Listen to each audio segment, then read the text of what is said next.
Skandal korupsi Pasar Panorama seret anggota DPRD Kejari geledah di Sperindak Kota Bengkulu. Tim penyidik Kejaksaan Negeri Bengkulu, Jumat 3 Oktober 2025, melakukan penggeledahan di kantor Dinas Perdagangan dan Perindustrian Kota Bengkulu. Langkah ini merupakan bagian dari upaya membongkar dugaan korupsi pemanfaatan aset pemerintah dan pemerasan dalam jabatan yang menyeret oknum anggota DPRD Kota Bengkulu. Penggeledahan berlangsung di kantor Disperindak di Jalan Halmahera, Kelurahan Surabaya, Kecamatan Sungai Serut dengan pengamanan dari tim intelijen Kejari Bengkulu dan personel TNI. Kepala Seksi Intelijen Kejari Bengkulu, Free Wisdom S. Humbayak, menyatakan bahwa tindakan ini berdasarkan surat perintah penyidikan dan surat perintah penggeledahan yang diterbitkan pada akhir September 2025. Penggeledahan ini dilakukan untuk mengamankan dokumen, data, dan barang bukti terkait dugaan tindak pidana korupsi Pasar Panorama serta praktik pemerasan jabatan dalam penjualan kios. Ujar Wisdom. Dari penggeledahan tersebut, penyidik menyita 44 dokumen penting, 1 unit telepon genggam, dan 1 unit laptop. Seluruh barang bukti kini diamankan di Kejari Bengkulu untuk pemeriksaan digital forensik dan analisis hukum. Sebelumnya, Kamis 2 Oktober,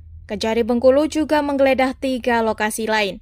Rumah anggota DPRD Parisan Hermedi di Jalan Al-Mukaromah, rumah Paisan Aris di Jalan Garuda 2, dan kantor UPTD Pasar Panorama di Jalan Salak. Dari ketiga lokasi tersebut, penyidik menyita total 58 dokumen penting dan 5 unit telepon genggam. Kejari Bengkulu telah menetapkan Parisan Hermedi sebagai tersangka pada Rabu 1 Oktober 2025 setelah penyidik menemukan 2 alat bukti yang cukup. Ia diduga memanfaatkan tanah Pasar Panorama yang merupakan aset pemerintah untuk kepentingan pribadi dengan membangun kios-kios baru yang kemudian diperjualbelikan kepada pedagang. Sekretaris Daerah Kota Bengkulu, Tony Elvian, menegaskan bahwa aset tersebut telah terdaftar dan dikelola oleh Disperindak. Ia menghormati proses hukum yang berjalan dan mengapresiasi kinerja Kejari Bengkulu.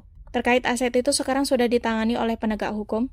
Tentunya menghormati proses hukum yang berjalan dan mengapresiasi kinerja mereka yang berhasil mengungkap kasus tersebut, kata Tony. Ia juga mengimbau seluruh jajaran OPD untuk mengawasi penggunaan aset pemerintah agar tidak terjadi penyalahgunaan di masa mendatang. Dengan ini, kami mengimbau kepada seluruh OPD untuk memantau penggunaan dan pemanfaatan aset, baik aset bergerak maupun tidak bergerak, agar tidak terjadi penyimpangan atau penyalahgunaan aset. Ujar Tony.